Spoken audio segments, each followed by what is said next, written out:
accused the government of greenwashing its low-traffic network policy after the Department for Transport said it could give no evidence that low-traffic neighbourhoods, LTNs, actually reduce the number of miles driven. If you live near or in an LTN, you'll know exactly what we're talking about, and if you don't, we're about to explain. Clair Battaglino is Director of Social and Environmental Justice. It's an anti-LTN lobbying group. Good afternoon from us, Claire.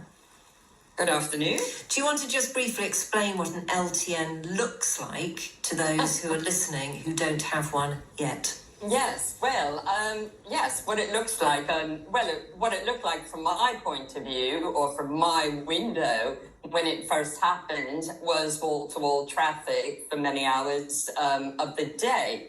And I thought, oh, what's happening? And my partner, who is a cyclist, first and foremost, was, cycling and came back and said, oh, my word, there's all these boxes with plans blocking off all the streets near London Fields. And I just went, what? What's that all about?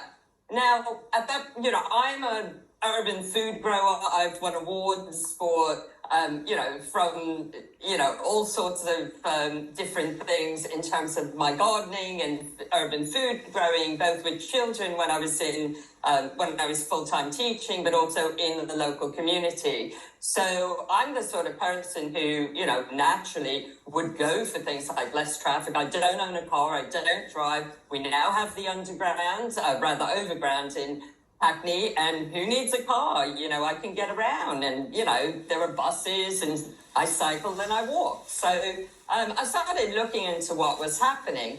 And what I noticed, first and foremost, was that the streets that were already quiet, that were in greener areas near our parks, were the ones that now had these big boxes stopping what they call through traffic. And those roads that already had more traffic were getting even more traffic. And then I noticed, well, hang on a minute. I started walking the streets that were getting the traffic. And I have a long-standing interest in social housing. And I, in fact, live in social housing. So I started looking along these roads and thinking, hold on, wait a minute. These roads have majority social housing.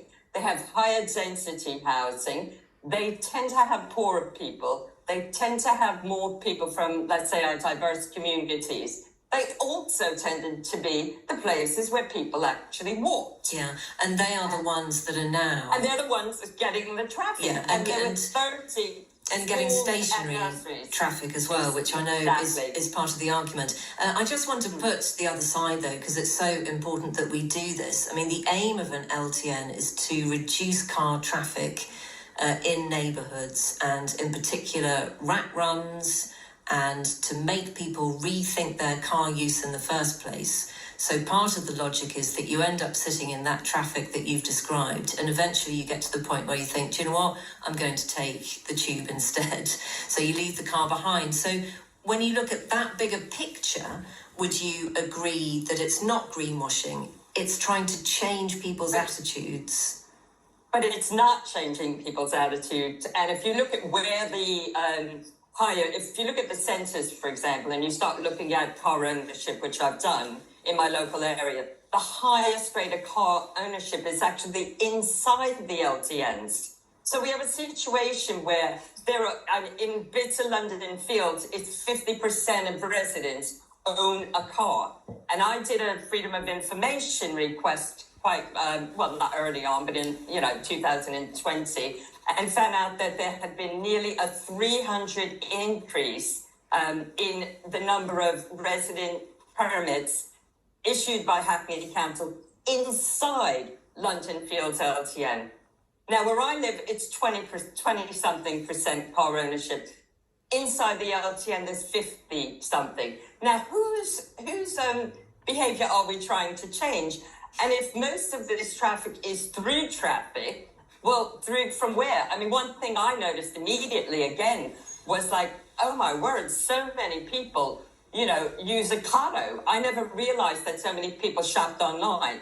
Then I started doing things like walking on Richmond Road, which was a designated through route but a group of well-connected residents asked for it to be closed. So you started looking at, okay, what's going on? And what do you see? You see people getting deliveries all the time. So Claire, just because we don't have very much time left... Yeah, go on. Sorry. No, don't apologise at all.